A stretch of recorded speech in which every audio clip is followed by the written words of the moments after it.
सीधे लिए चलते हैं लखनऊ। अमित शाह इस वक्त प्रेस कॉन्फ्रेंस कर रहे हैं। कितने फोटो लोगे? ऐसे ही आएंगे ना फोटो तो।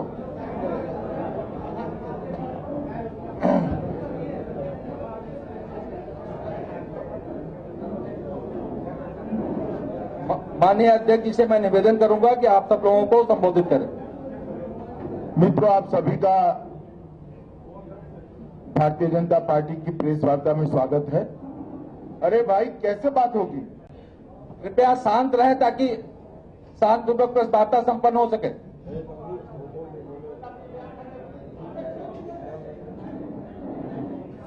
कितने फोटो लिए मगर अब? आप सभी का भारतीय जनता पार्टी की प्रेस वार्ता में स्वागत है। अरे भाई, ये कौन है?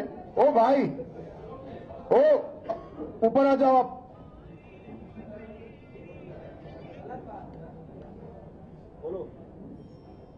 आप सभी का भारतीय जनता पार्टी की प्रेस वार्ता में स्वागत है।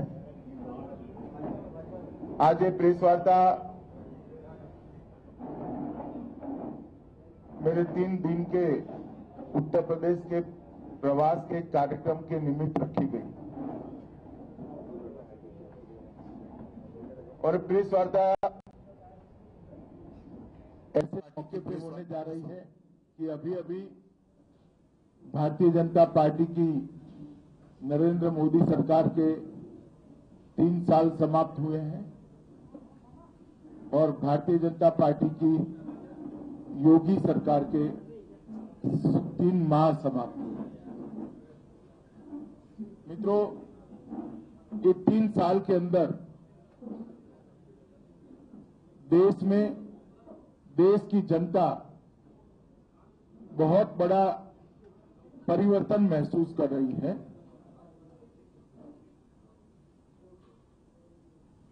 जब देश में भारतीय जनता पार्टी की सरकार आई, उसके पहले एक माहौल था, एक ऐसी सरकार 10 साल तक चली जिसमें हर महीने घपले, घोटाले, भ्रष्टाचार, स्कैम्स उजागर होते थे। करीब करीब 12 लाख करोड़ रुपए के घोटाले देश की जनता के सामने आए हुए थे। और उसके बाद एक ऐसी सरकार आई जो सरकार 3 साल से चल रही है। 3 साल में हमारे विरोधी भी हम पर भ्रष्टाचार का एक भी आरोप नहीं लगा पाए। नरेंद्र मोदी सरकार आने के पहले यूपीए की कांग्रेस पार्टी की डॉक्टर मनमोहन सिंह सरकार जो चल रही थी, वो सरकार के लिए कहा जाता था कि इसको पॉलिसी पैरालिसिस हुआ।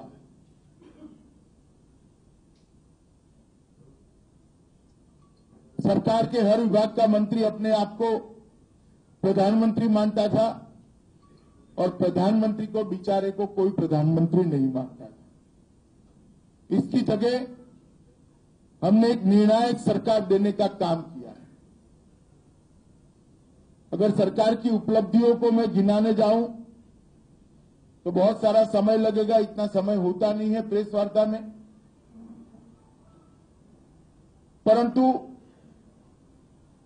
नरेंद्र मोदी की भारतीय जनता पार्टी सरकार की एक विशेषता यह रही कि 50 साल में जो सरकारें 1, 2, 3 काम ऐसे करती हैं जो महत्वपूर्ण होते हैं, ये सरकार ने 3 साल में 50 काम ऐसे किए हैं जो महत्वपूर्ण। अर्थव्यवस्था के क्षेत्र में सभी तरह से गिरी हुई व्यवस्था हमें मिली थी। इसके बावजूद भी 3 साल के बाद आज दुनिया में सबसे तेज गति से बढ़ता हुआ अर्थतंत्र भारत बना है, ये पूरी दुनिया स्वीकार करती। शेयर बाजार उसके सबसे ऊंची ऊंचाइयों को छूकर सर्वोच्च के शिखर के अपने रिकॉर्ड अपने आप तोड़ रहा है और सभी प्रकार के फाइनेंशियल डिसिप्लिन के पैरामीटर्स भारतीय जनता पार्टी की सरकार ने मेंटेन किए हैं। ये सरकार ने जब सरकार की रचना हुई, श्री नरेंद्र मोदी जी ने कहा था कि ये सरकार गरीबों की सरकार होगी, पिछड़ों की होगी, दलितों की होगी, आदिवासियों की होगी, वंचितों की सरकार होगी। इस सरकार ने आने के बाद गरीब का जीवन स्तर ऊपर उठाने के लिए बहुत सारे कदम लिए हैं। 5 करोड़ ग्रामीण गरीबों को एलपीजी का सिलेंडर देने का लक्ष्य तय किया गया और इसमें से लगभग 2 करोड़ 60 लाख लोगों को सिलेंडर देने का काम समाप्त कर दिया गया। बीमा सुरक्षा के माध्यम से करोड़ों लोगों को बीमा की सुरक्षा चक्र दिया गया। मुद्रा बैंक योजना के माध्यम से 7 करोड़ 64 लाख युवाओं को, बेरोजगार गरीब युवाओं को स्वरोजगारी की दिशा में आगे बढ़ने के लिए 10,000 से लेकर 10 लाख का loan without any guarantee, without any guarantor देने का काम किया गया है। एक देश एक कर का स्वप्न काफी समय से देश की जनता देख रही थी। सभी पार्टियों को, सभी दलों की सरकार को, सभी राज्यों को संघीय ढांचे की भावना के अनुरूप साथ में लेकर जीएसटी को लागू किया गया है और आज एक देश एक कर का स्वप्न साकार हुआ दिखाई पड़ता है। सर्जिकल स्ट्राइक एक ऐसी घटना है जिसने पूरी दुनिया में देश को एक मजबूत इरादे वाले देश कर पहचान दी। सर्जिकल स्ट्राइक कर प्रधानमंत्री जी ने पूरे दुनिया के सामने एक संदेश रखा है कि हम हमारी सीमाओं की सुरक्षा के लिए गंभीर भी है, जागरूक भी है और अपनी आत्मरक्षा के लिए कोई भी कदम उठाने से हमें परहेज नहीं। 1 रैंक 1 पेंशन का मामला सन 73 से डिमांड चली आ रही थी। किसी भी सरकार ने सीमाओं पर, बर्फीली चौकियों पर, रण के रेगिस्तान में अपनी जवानी गलाते हुए जवानों को लिए संवेदना से नहीं सोचा। भारतीय जनता पार्टी की सरकार ने एक ही साल में 1 रैंक 1 पेंशन का मामला समाप्त कर देश के फौज के जवानों के मोराल को बढ़ाने का काम किया है और उनके त्याग और बलिदान को एक प्रकार से सम्मानित करने का काम किया है। इसरो पहले भी काम करता था, आज भी काम कर रहा है। पहले 1 उपग्रह, 2 उपग्रह, 3 उपग्रह छोड़े जाते थे। एक साथ 104 उपग्रहों को अंतरिक्ष के अंदर स्थित कर भारत आज अंतरिक्ष की दुनिया में ग्लोबल लीडर कर उपसा है। ओबीसी कमीशन को संवैधानिक मान्यता देने के लिए पिछड़ा समाज के लोग काका साहब कालेलकर रिपोर्ट से 1955 से लेकर आज तक मांग करते थे। भारतीय जनता पार्टी की सरकार ने ओबीसी कमीशन को संवैधानिक मान्यता देकर ओबीसी का, पिछड़े वर्ग का एक बहुत बड़ा सम्मान करने का काम किया है। देश के 19,000 के करीब गांवों में बिजली नहीं थी। पहले ही लाल किले के भाषण से प्रधानमंत्री जी ने घोषणा की थी कि सन 18 के मई के तक इस सभी गांवों में बिजली पहुंचा दी जाएगी। मुझे कहते हुए आनंद होता है कि 13,000 गांवों में बिजली पहुंचाने का काम समाप्त हुआ है और मई 2018 के पहले 19,000 गांवों में बिजली पहुंचा दी जाएगी। इस देश के गांव में जो गरीब रहते हैं, दलित रहते हैं, आदिवासी रहते हैं, वंचित रहते हैं, उनके घर में शौचालय नहीं है। ये पीड़ा को देश की कोई सरकार ने अब तक महसूस नहीं किया। भारतीय जनता पार्टी की सरकार ने सरकार के माध्यम से और जितने भी सरकारी उपक्रम मुनाफा करते हैं उनके मुनाफे में से एक हिस्सा निकालकर शौचालय बनाने का निर्णय किया और लगभग 4.5 करोड़ शौचालय देश के गरीब के घर में बनाने का काम समाप्त हो गया है। काले धन पर इस सरकार ने श्रेणीबद्ध कदम उठाकर एक कठोर प्रकार की मुहिम का आगाज किया है। सबसे पहले एसआईटी बनाई, मॉरिशस, सिंगापुर, ये सारे रूट जहां से काला धन आता था उसको बंद कर दिए गए। उसके बाद में नोटबंदी के माध्यम से अरबों खरबों का काला धन जो धन कुबेरों के घर पे पड़ा था वो आज व्यवस्था में आया है। उसके बाद बेनामी संपत्ति का कानून बनाकर हम आए और बेनामी संपत्ति रखने वालों पर कठोर कार्यवाही कर पाए, इस प्रकार की स्थिति का निर्माण किया। सेल कंपनियों पर एक बहुत बड़ा अभियान लेकर उसको बंद करने की दिशा में सरकार आगे बढ़ी है। और सबसे बड़ी बात कि चुनावी राजनीति को काले धन की गिरफ्त में से छुड़ाने के लिए जो राजनीतिक दलों का चंदे लेने की मर्यादा 20,000 थी कैश की, उसको घटाकर 2,000 कर दिया गया। मैं मानता हूं मित्रों कि आजादी के बाद काले धन के लिए इतना बड़ा श्रेणीबद्ध वैज्ञानिक तरीके से कभी स्टेप्स नहीं उठाए गए। योगा दिन के माध्यम से भारत की संस्कृति और भारत के पुरखों ने, हमारे ऋषि मुनियों ने किए हुए आविष्कार को पूरे विश्व में सम्मान मिले, इसके लिए नरेंद्र मोदी जी ने एक यूएन असेंबली के सामने अपील की थी और पूरी दुनिया ने इसको स्वीकार कर दिया। 3 साल से 21 जून को आज पूरी दुनिया योगा दिन मना रही है और भारत की संस्कृति का परचम पूरी दुनिया में ऊंचा उठा है।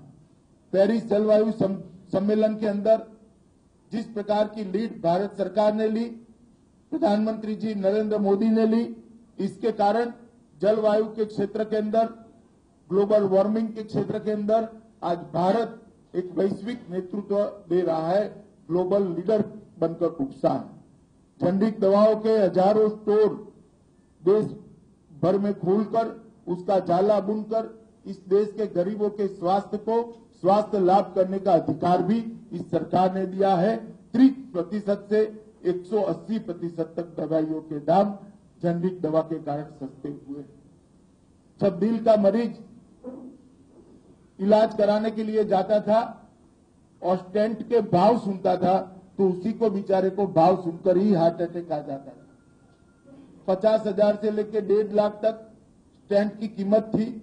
आज उसके साथ नेगोशिएशन कर ज्यादा मुनाफाखोरी को रोककर 7,000 से लेकर 40,000 रुपये तक का स्टेंट कर करोड़ों गरीबों को अपने स्वास्थ्य का लाभ करने का अधिकार प्रधानमंत्री नरेंद्र मोदी जी ने दिया है।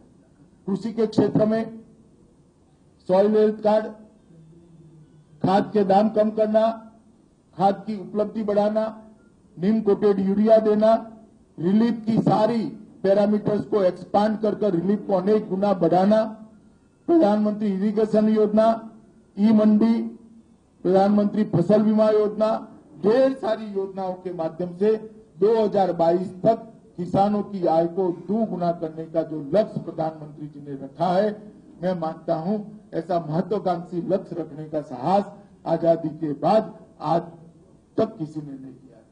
मित्रों, जहां तक उत्तर प्रदेश का सरकार है, सवाल है, भारतीय जनता पार्टी की केंद्र सरकार पहले भी उत्तर प्रदेश सरकार के साथ खड़ी थी, मगर हमारी योजनाएं और हमारी सहायता जनता तक नहीं पहुंची। राज्य में योगी सरकार, भाजपा सरकार बनने के बाद केंद्र सरकार और अडिगता के साथ उत्तर प्रदेश को सहायता करने के लिए आगे बढ़ी है। मैं सिर्फ 13वें वित्त आयोग और 14वें वित्त आयोग का डिफरेंस आपको सुनाना चाहता हूं।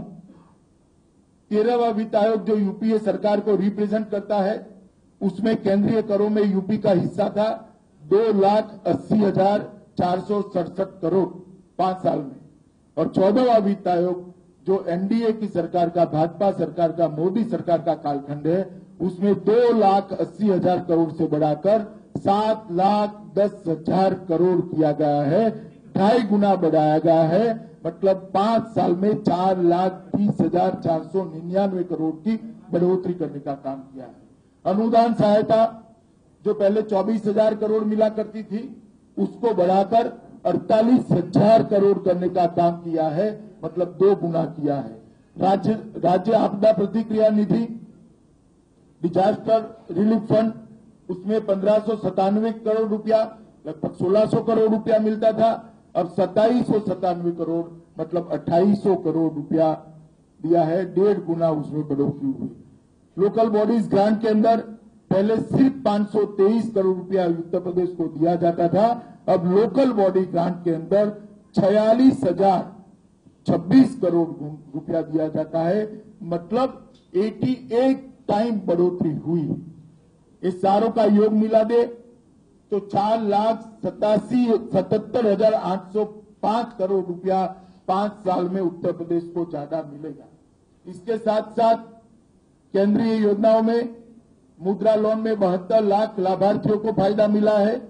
स्मार्ट सिटी में 571 करोड़, वाराणसी मथुरा हृदय के लिए 129 करोड़, अमृत मिशन के तहत 161 शहरों में 11,421 करोड़, गोरखपुर यूरिया प्लांट 6,000 करोड़, बनारस के 8 highway 8,000 crore, Kashi package 572 crore, Banaras trauma centre 150 crore, integrated power development 617 crore, rail विकास के लिए 36,000 करोड़, स्वच्छ भारत मिशन के लिए 168 करोड़, नमामि गंगे के लिए 3668 करोड़, गंगा सीवरेज के लिए 7,400 करोड़, लखनऊ मेट्रो के लिए 6,880 करोड़, नेशनल वाटरवे के लिए 169 crore, Eklavya medical residential school के लिए 700 करोड़, मुद्रा स्वास्थ्य प्रबंधन कार्ड के लिए 7 करोड़, प्रधानमंत्री Awas Yojana 200 crore, border area development plan के लिए 136 करोड़। ढेर सारे ऐसे हैं, मैं कुछ ही पढ़ता हूं।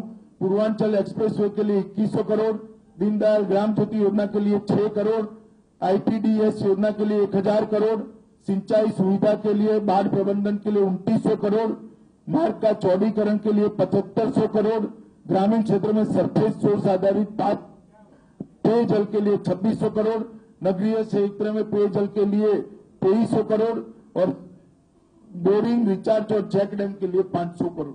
कुल मिलाकर अतिरिक्त 4,77,000 करोड़ के अलावे 1,39,052 करोड़ रुपया अतिरिक्त उत्तर प्रदेश को सहायता दी है।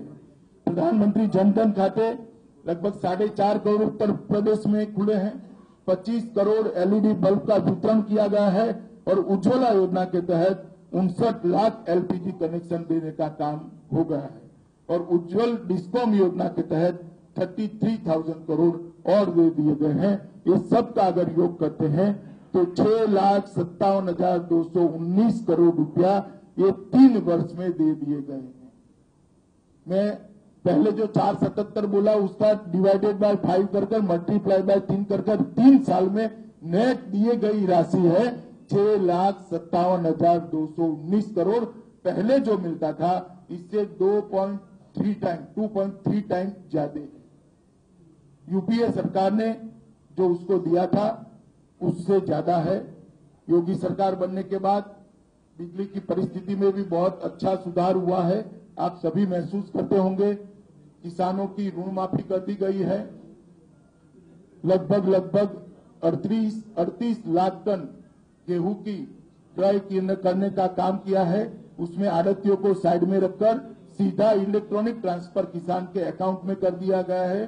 गड्ढा भरने से लेकर बिजली के क्षेत्र में बहुत सारे सुधार, इरिगेशन में बहुत सारे सुधार।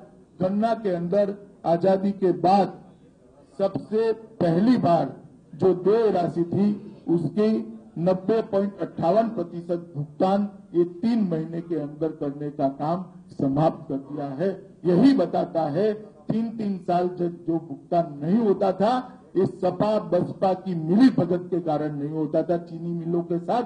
आज योगी सरकार बनने के बाद, भारतीय जनता पार्टी की सरकार बनने के बाद 90.58% गन्ना का भुगतान हो गया है। मैं मानता हूं ये बहुत बड़ी उपलब्धि है।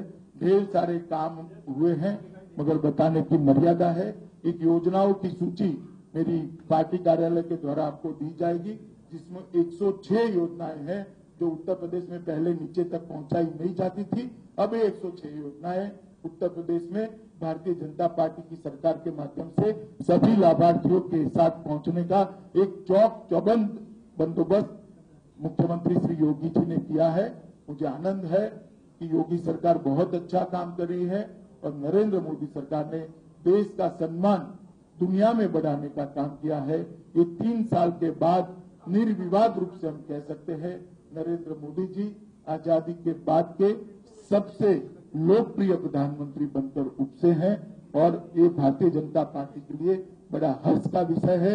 उनके नेतृत्व में राजनीति में से परिवारवाद, जातिवाद और तुष्टीकरण, ये तीनों नासुरों को समाप्त करने में भारतीय जनता पार्टी को सफलता मिली है।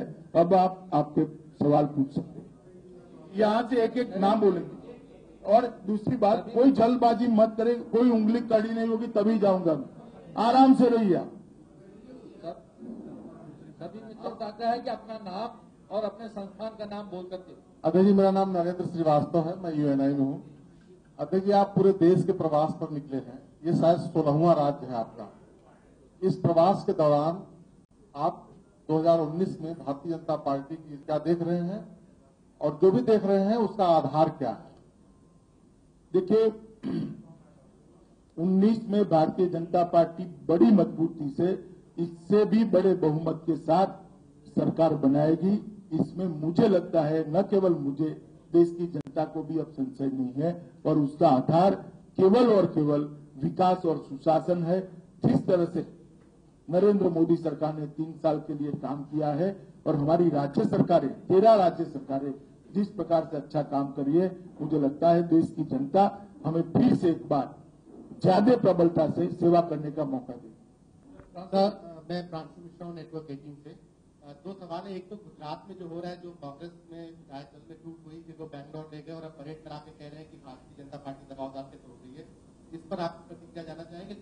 इसमें मैं एक ही बात करना चाहता हूं, गुजरात में तो चलो ये आरोप झूठा ही झूठा सही कोई मान सकता है, बेंगलोर में क्यों कमरे में बंद करके रखे हैं? आप समझ रहे हो मेरी बात? वहां तो उनकी सरकार है भैया, वहां तो घूमने दो, बेचारे को कमरों में बंद कर क्यों रखा है? सर, एक दूसरा सवाल मैं पूछ रहा था कि आप जब आप राज्यसभा जा रहे हैं गुजरात से, उसके बाद एक पॉलिटिकल चर्चा चल रही है कि आपको रोल रिवर्सल हो सकता है, you can go into cabinet. इस पर आप कुछ बोलना चाहेंगे? कोई सवाल नहीं है, मेरे पर भारतीय जनता पार्टी के अध्यक्ष का दायित्व है और मैं काम से संतुष्ट भी हूं, प्रसन्न भी हूं और बड़ी तन्मयता के साथ कर रहा हूं। आप लोग धक्का मत लगाइए। अध्यक्ष जी, मेरा सवाल है, मैं मनीष कुमार मिश्रा हूँ, भारत समाचार। अध्यक्ष जी, एक एक करके सभी साहब एक अध्यक्ष जी, यहाँ से जो नाम बोला जाएगा वही पूछेगा भाई। बैठ जाइए। यहाँ से जो नाम बोला जाएगा वही पूछेगा। ऐसे डिक्टेट मत करिए, वो बोलेंगे ना आपको पूछने देंगे। मैं तब तक नहीं जाऊंगा जब तक आपका सवाल न ले। अध्यक्ष जी, मैं मनीष कुमार मिश्रा हूँ, भारत समाचार। आपने कहा था कि अभी कुछ 2-3 दिन पहले आपके प्रवास से पहले अखिलेश यादव ने सीधा आरोप लगाया कि जो उत्तर प्रदेश में पहले हमारे ऊपर आरोप लगते थे कि हमको धन दिया जाता, हम उसका इस्तेमाल नहीं करते, तमाम बातें की गई, लोक कल्याण संकल्प पत्र में चीजें। लेकिन 4 महीने सरकार बने हो गए, 21 महीने मैंने एक्सप्रेस वे बना दिए, मेट्रो बना दी। ये चीजें बीजेपी के लोगों को पसंद नहीं आती हैं, तो क्या 21 महीने के अंदर उससे कम समय में पूर्वांचल एक्सप्रेस वे या वैसा ही एक्सप्रेस वे बना पाएगी सरकार? ना अखिलेश जैसा बनाना नहीं चाहते, जिस पर गाड़ी चल सके ऐसा बनाना चाहते। आप समझ रहे हैं मेरी बात? ना वो एक्सप्रेस वे पे गाड़ी चल रही है, ना मेट्रो चल रही है। आप आपकी पत्नी को लेकर मेट्रो में बैठकर जरा सैर लटा लगा कर आइए। ऐसी मेट्रो हम बनाना नहीं चाहते, ऐसी मेट्रो बनाना चाहते हैं जो चले। घोषणा की ये काम करना नहीं चाहते, निश्चित कॉन्क्रीट काम करना चाहते हैं। और आपको भी मालूम है कि 3 महीने में ये नहीं हो सकता।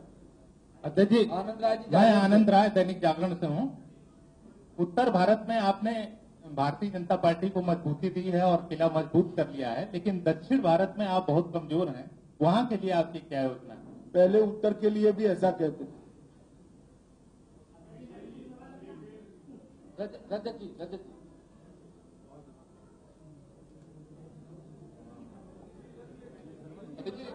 मेरा नाम रजत मिश्रा है, मैं सुदर्शन न्यूज से हूँ।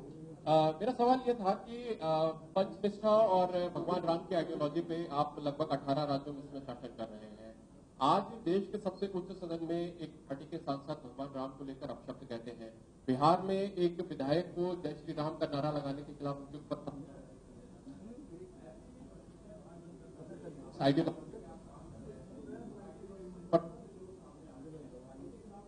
कार्रवाई इसको लेकर भारतीय पार्टी की कोई रणनीति है? देखिए, देश के संविधान में किसी को भी मुकदमा दर्ज करने से कोई रोक नहीं सकता। मुकदमा दर्ज करने का आपको भी अधिकार है, मुकदमा दर्ज करने वाले पर आप कर दो, वो भी दर्ज हो जाएगा। यहाँ किसी को कोई रोक नहीं सकता। भाई न्यायालय अपनी बुद्धिमत्ता से और अपने न्याय के पैरामीटर्स के आधार पर निर्णय करता है, और ये ऐसी बातें समाचारों में घूमती, आगे नहीं बढ़ती। हाँ भाई, नाम बोलो। एक मिनट। हाँ अध्यक्ष जी, मैं विद्याशंकर राय हूँ, इंडो एशियन न्यूज सर्विस से। मैं आपसे ये जानना चाहता हूँ कि आपने 3 दिन बैठक ली है, आपने सारे कुछ गिना दिया कि इतने 1000 करोड़ हमने दिए। क्या कानून व्यवस्था को लेकर आपने कुछ सरकार को दिशा निर्देश दिया है कि 3 महीने में लगातार चर्चा हो रही है? दिशा निर्देश लेने की जरूरत नहीं है। सरकार कानून और व्यवस्था के लिए भी बहुत अच्छे से आगे बढ़ी, मगर जिस प्रकार से यूपी के अंदर प्रशासन का राजनीतिकरण हुआ है, उसको सुधारने में थोड़ा समय लगेगा, और बहुत दृढ़ता के साथ भारतीय जनता पार्टी की सरकार आगे बढ़ रही है। मैं उत्तर प्रदेश की जनता को आश्वस्त करना चाहता हूं कि आप भरोसा रखिए कि अन्य राज्यों की तरह उत्तर प्रदेश के अंदर भी कानून का ही राज होगा। शोभित मिश्रा जी, हिंदुस्तान से।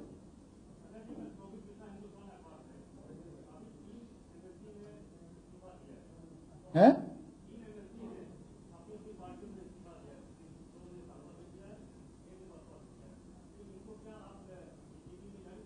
मुझे मालूम नहीं है, पार्टी ने यहाँ जो योजना बनी होगी, इन्होंने संपर्क किया होगा, तो मेरे पास ऐसी बातें नहीं आती। उत्कर्ष चतुर्वेदी,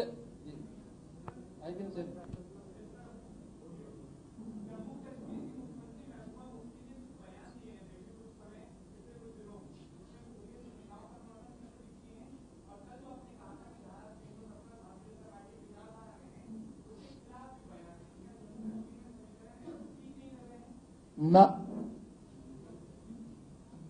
विजय उपाध्याय जी, दैनिक भास्कर।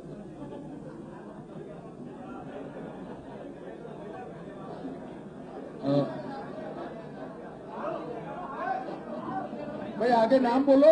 हाँ, मैं अमित शाह जी दर से मैं सवाल कर रहा हूँ, विजय उपाध्याय। मेरा सवाल यही है कि उत्तर प्रदेश में विधानसभा में बोलते समय मुख्यमंत्री जी ने कहा कि कांग्रेस मुक्त भारत हो चुका है, और अगर सीबीआई जांच ठीक से होगी तो उत्तर प्रदेश से सपा और बसपा मुक्त उत्तर प्रदेश हो जाएगा। तो इस तरफ क्या आगे और कदम बढ़ेगा, जैसे लोग इस्तीफे दे रहे हैं? और अब शिवपाल यादव की भी बात हो रही है कि आ सकते हैं।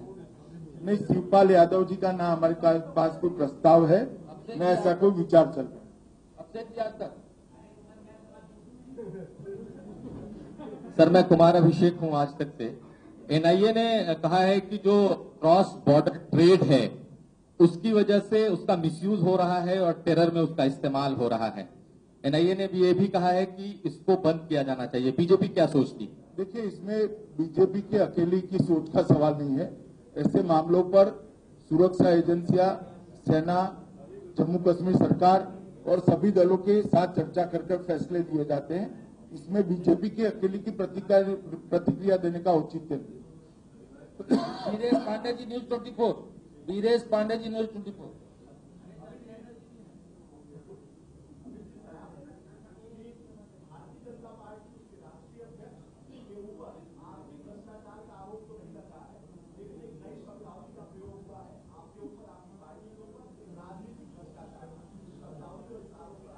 नहीं, मैं 2 बात स्पष्ट कर देना चाहता हूं कि जिस प्रकार से अपप्रचार चल रहा है, जितने भी लोग भारतीय जनता पार्टी में उत्तर प्रदेश चुनाव के पहले ज्वाइन हुए, वो चुनाव के वक्त ज्वाइन हुए, और चुनाव के वक्त ज्वाइन होने के बाद उनको जनादेश के लिए हमने जनता के समक्ष उपस्थित किया है, और जनता के जनादेश मिलने के बाद ही वो सदन में आए।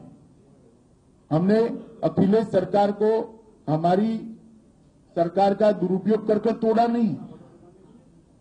चुनाव के वक्त जो राजनीतिक दल के कार्यकर्ता होते, 5 साल की उनकी सरकार का आकलन कर वो पार्टी में नहीं रहना चाहते, तो उनको अधिकार है कि चुनाव के पहले कोई नया दल तय करे, और वो दल के अंदर ही वो दल के नाम से जनता के बीच में जाए। ये 2 चीजों में फर्क है। इंदिरा गांधी पैटर्न नहीं है भैया। समझ में आ रहा है ना आपको? सभी हैदर जी के न्यूज से, सभी हैदर जी के न्यूज। बिहार में हमने कोई दल नहीं तोड़ा है भाई। हमने एक सेकंड, हमने कोई दल नहीं तोड़ा है। नीतीश कुमार जी ने इस्तीफा दे दिया क्योंकि वो भ्रष्टाचारी लोगों के साथ रहना नहीं चाहते थे। तो मैं क्या बंदूक बताकर उनको साथ में रखने के लिए कहूं? अध्यक्ष जी, उन्होंने अपनी सरकार का इस्तीफा दिया, उन्होंने भी किसी को नहीं निकाला है। अध्यक्ष जी, मेरा नाम शबी भाई हैदर है। मेरा आपसे एक सवाल है। साथी ने पूछा कि जिन लोगों ने कुर्बानी दी है आप उनको रिटर्न गिफ्ट क्या करेंगे? जिन लोगों ने एमएलसी पद छोड़ा है अब वो आप रिटर्न गिफ्ट क्या देंगे? और एक चीज और है, ये जो रास्ते का माल सस्ते में आप उठा रहे हैं, इससे आपका पार्टी विद द डिफरेंस का जो नारा है वो कितना प्रभावी हो रहा है?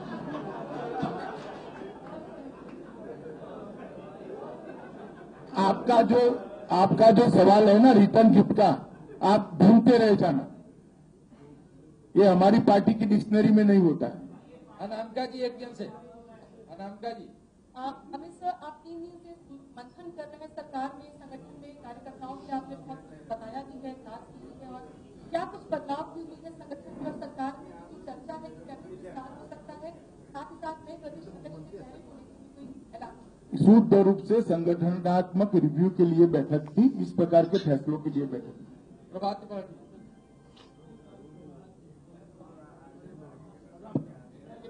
आप जहां जहां जा रहे हैं वहां वहां उन राज्यों में भगवाकरण हो रहा है। ये हो रहा है कि अमित शाह जी जहां जा रहे हैं वहां पार्टियां टूट रही हैं। अभी साथी ने सवाल कर दिया, वो राजनीतिक भ्रष्टाचार का जो आरोप लग रहा है, इधर आप कल एक मिनट, मैं केरल जाकर आया, क्या टूटा? नहीं, अरे सुनो भाई, मैं तेलंगाना जाकर आया, क्या टूटा? मेरी आप पूरे सवाल, अरे सुनो तो आप सुनो ना, मगर मैं उड़ीसा जाकर आया, क्या टूटा? मैं अरे सुनो भाई, हिमाचल जाकर आया, क्या टूटा? जम्मू कश्मीर जाकर, सवाल में जवाब ही तो दे रहा हूँ। आप कह रहे हो जहां जहां जाते हो वहां पक्ष में बात कर रहा हूँ। अरे मगर आप 16 राज्यों में 18 नहीं, ये मेरे पक्ष में नहीं है। अरे आप पहले मेरा जवाब, पहले मेरा जवाब। सोनू यादव क्या गए? नहीं, कल आप एक कार्यकर्ता सोनू यादव क्या गए? एक नई राजनीति का ये हो रहा है कि आप दलित कैडर पे आप सेल लगा रहे हैं, अब आप बैकवर्ड में सेल लगा रहे हैं। तो ये हुआ कि अमित शाह आए, सोनू यादव मैं बता दूं, यादव परमार, मैं दलित के वहां गया, वो भी हमारा कार्यकर्ता है। मैं कल सोनू यादव के गया, वो भी हमारा कार्यकर्ता है। इसमें ज्यादा राजनीतिक अर्थ मत लगाइए। मैं मेरे कार्यकर्ता के, बूथ के कार्यकर्ता के वहां भोजन पे जाता हूं, स्थानीय पार्टी इसको तय करती। अध्यक्ष जी, मैं प्रेम शंकर प्रेम जी, नवभारत टाइम्स से। अध्यक्ष जी, मेरा सवाल ये था कि आपने बताया कि सरकार ब्लैक मनी के खिलाफ लगातार कार्रवाई कर रही है और आपने तमाम गतिविधियों का ब्यौरा भी दिया। पनामा गेट का मामला बहुत चर्चित हुआ था पूरी दुनिया में। उसमें बगल पड़ोसी देश के प्रधानमंत्री को अयोग्य भी करार दिया गया। भारत नाम आए हैं पनामा मामले, पार्टी से भी जुड़े हुए लोग, इन मामलों में कब तक प्रभावी कार्रवाई होगी? देखिए, जहां तक मेरी पार्टी का सवाल है, एक भी व्यक्ति नहीं है, मैं स्पष्टता करूं। दूसरी बात, हमारे यहाँ पनामा में जितने भी नाम आए थे, न सिर्फ केवल पनामा, जितनी सूचना प्राप्त हुई थी, सर्वोच्च अदालत ने एक ऑर्डर दिया था।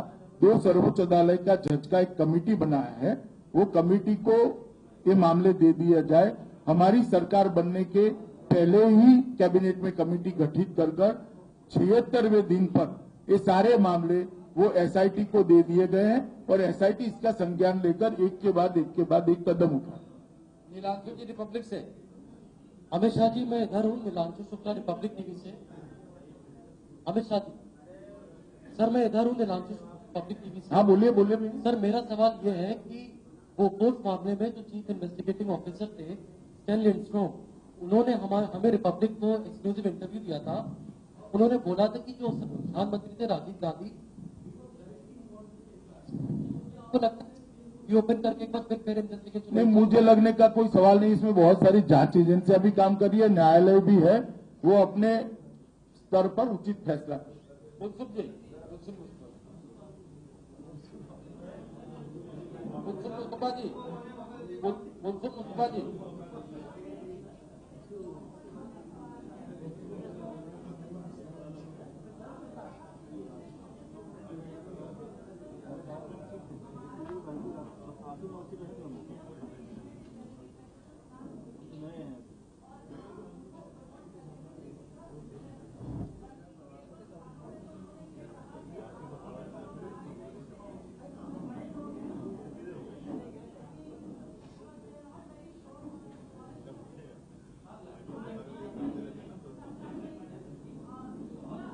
एक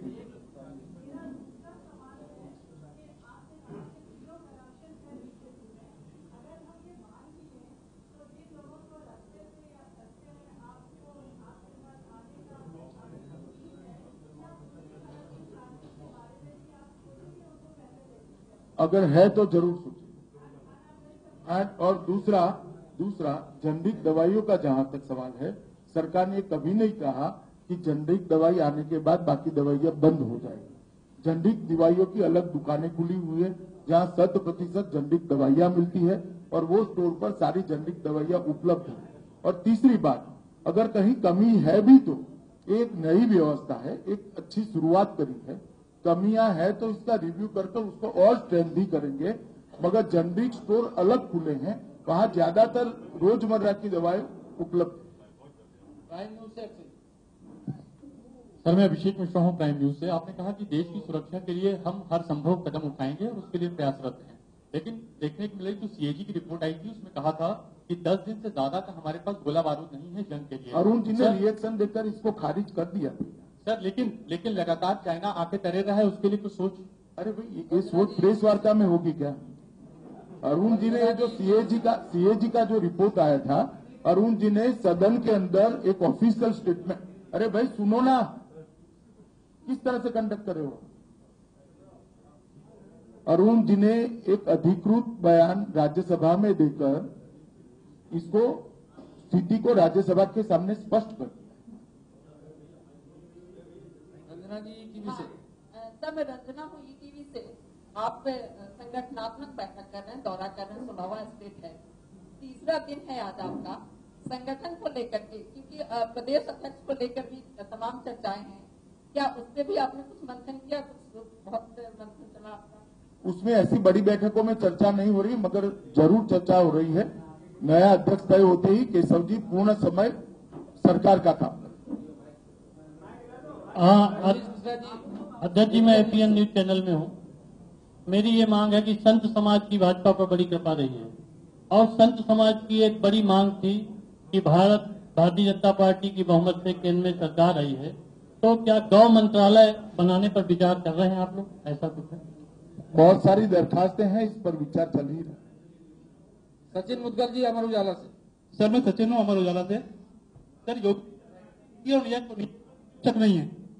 सर, योगी सरकार की नीति और नियत पर किसी को शक नहीं है, लेकिन आपके कार्यकर्ता, विधायक और सांसद वो 3 महीने की सरकार में असंतोष जाहिर कर रहे हैं, लखनऊ से लेकर दिल्ली तक शिकायतें कर रहे हैं। ठीक है, चुनाव आते आते सब ठीक हो जाए। धन्यवाद मित्रों। नरेंद्र जी सवाल हो चुके। बैठो पूछो भाई। एक सेकंड, अरे एक सेकंड रुक जाइए। नहीं, किसने कहा? मगर जिसने सवाल नहीं पूछा है वो लोग एक एक करके हाथ खड़ा करे, सबको मौका दे। चलिए। हाँ, भट्ट जी बोलिए।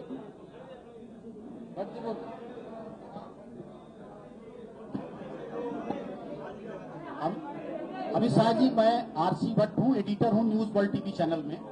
अभी आपने केंद्र सरकार की भी तमाम उपलब्धियां और तमाम उनकी योजनाओं का आपने अभी बखान किया है, बताया है, लेकिन बेरोजगारी देश में एक बड़ा मुद्दा है और 3 साल की सरकार केंद्र की ज्यादा हो गई और 3 माह की सरकार, एक उसमें युवाओं के, जो करोड़ों युवाओं जो है इस समय बेरोजगार हैं, उसके लिए कोई ठोस कदम नहीं उठाए जा रहे हैं प्रदेश में भी। मैंने कहा आपका शायद ध्यान नहीं रहा।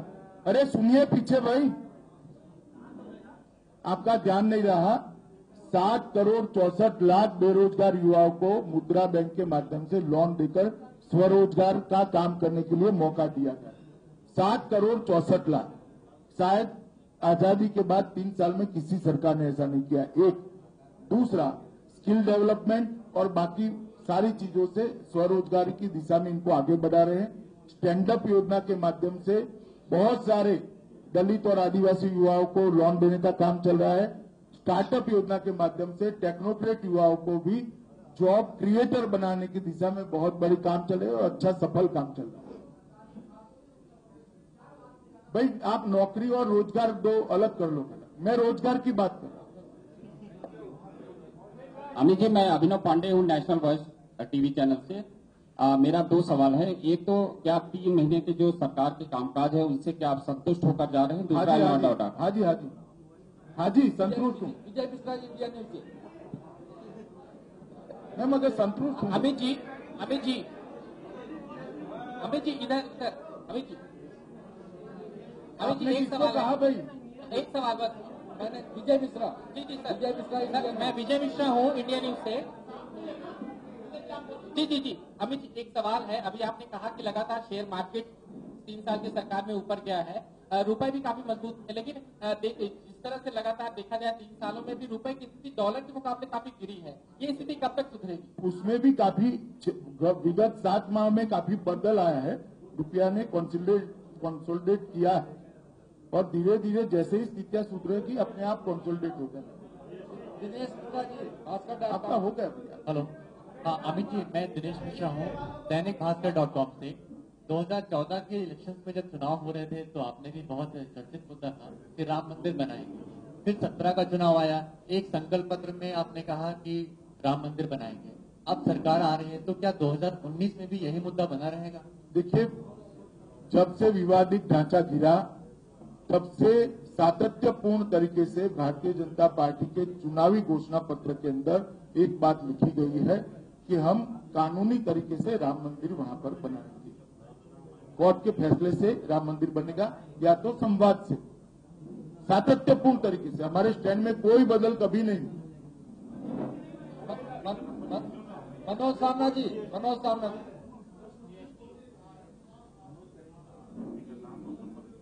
योगी जी ने भी कहा है।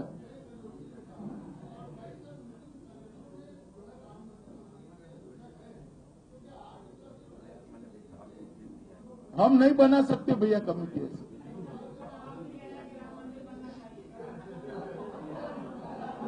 मनोज जी, मनोज जी, मनोज जी पूछिए, सवाल पूछिए।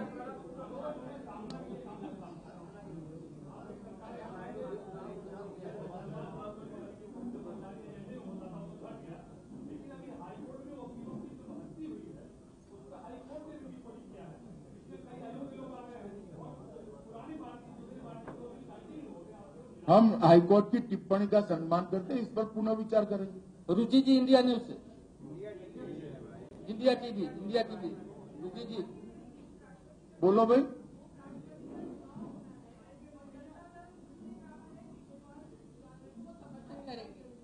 उपराष्ट्रपति का चुनाव होना है और जनता दल यू का कहना है कि गोपाल कृष्ण गांधी का समर्थन करेंगे, तो इसका क्या असर पड़ेगा? थोड़े दिन राह देखिए चुनाव तक। अभिषेक मिश्रा जी, लाइव टुडे से। दूसरा सवाल ये है मेरा कि नीतीश कुमार को जो सफाई को लेकर मुहिम है वो छिड़ी हुई है, लगातार वो लोग आह्वान कर रहे हैं, लेकिन जिस तरीके से कंपनियों को काम मिलना चाहिए था सॉलिड वेस्ट मैनेजमेंट का, जिस तरीके से देखने को मिल रहा है, सफाई अभी भी नहीं हो रही है। लखनऊ राजधानी की आप जाएंगे तो कूड़ा कूड़ा दिखेगा, हालांकि आपके प्रोटोकॉल के पहले सफाई हो जाती है, आम जनता को सफाई नहीं मिलती। नहीं, उसको और सुदृढ़ करना चाहिए। न्यूज नेशन से, न्यूज नेशन से। अमित जी, मैं रतीश द्विवेदी, न्यूज नेशन से। अमित जी, डोकलम को लेकर के चाइना जो है वो लगातार सख्त बयान दे रहा है, सख्त रवैया अपनाए हुए है। चाइना को लेकर के पीएम का भी बयान आया है। भारतीय जनता पार्टी, अरे भाई कुछ सुना ही नहीं पड़ता कैसे। रतीश जी, चाइना को लेकर, डोकलम को लेकर के चाइना के लगातार सख्त बयान आ रहे हैं। भारत सरकार भी इस पर बयान दे रही है, लेकिन जिस तरीके से कल प्रधानमंत्री का बयान आया है, जिस तरीके से देखते हैं दुनिया की सबसे बड़ी पार्टी के आप अध्यक्ष हैं, भारतीय जनता पार्टी के अध्यक्ष होने के नाते चाइना को जो सामान है उस तरीके से बहिष्कार करने की बात भी प्रधानमंत्री ने ऐसा नहीं कहा। आप इसको मिस इंटरप्रिट मत करो। उदित जी, उदित माथुर जी, मेरा सवाल ये है कि पिछले दिनों जो लॉ एंड ऑर्डर आपको विरासत में मिला उसको लेके आप लोग बहुत मुखर विरोध करते रहे और हम लोगों के सामने एक ऐसा जघन्य अपराध आया जिसको लेकर के आपकी पूरी पार्टी विरोध करती रही। शाहजहांपुर में एक जर्नलिस्ट फर्नेस को जिंदा जला दिया गया जागेंद्र सिंह ठाकुर जागेंद्र सिंह को, और आप उस समय सीबीआई जांच की मांग करते थे, लेकिन जब से सरकार बनी है उस फ्रंट पे कुछ नहीं हुआ। चलिए, आज योगी जी बैठे, संज्ञान लेकर अगर नहीं हुआ है तो करेंगे। मुझे भरोसा है कुछ न कुछ तो हुआ होगा, अगर वो देखेंगे, देख लेंगे।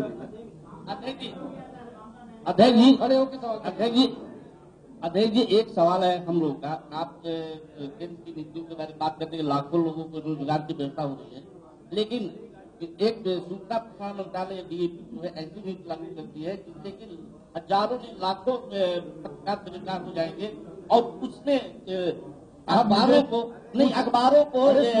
बंदी के कगार पर आ जाएंगे, सारे अखबार बंदी के कगार पर। कुछ लीक कर दे दो, मुझे मालूम नहीं है। चलो, तो इसके साथ समाप्त करें। धन्यवाद। धन्यवाद मित्रों, जलपान की बाहर जलपान की व्यवस्था है। बीजेपी अध्यक्ष अमित शाह की प्रेस कॉन्फ्रेंस आप देख रहे थे, जहां उन्होंने कहा कि 2019 में और मजबूती के साथ सरकार बनाएगी भारतीय जनता पार्टी, और बड़े जनादेश के साथ हम सरकार बनाएंगे। बड़ी बातें आपको दिखा रहे हैं। बिहार को लेकर उन्होंने कहा कि हमने किसी दल को नहीं तोड़ा है, नीतीश ने खुद इस्तीफा दिया है क्योंकि वो भ्रष्टाचारियों के साथ नहीं रहना चाहते थे। अमित शाह ने अभी लखनऊ में प्रेस कॉन्फ्रेंस कर कहा कि नीतीश कुमार ने खुद इस्तीफा दिया है। ये है एबीपी न्यूज, आपको रखे आगे।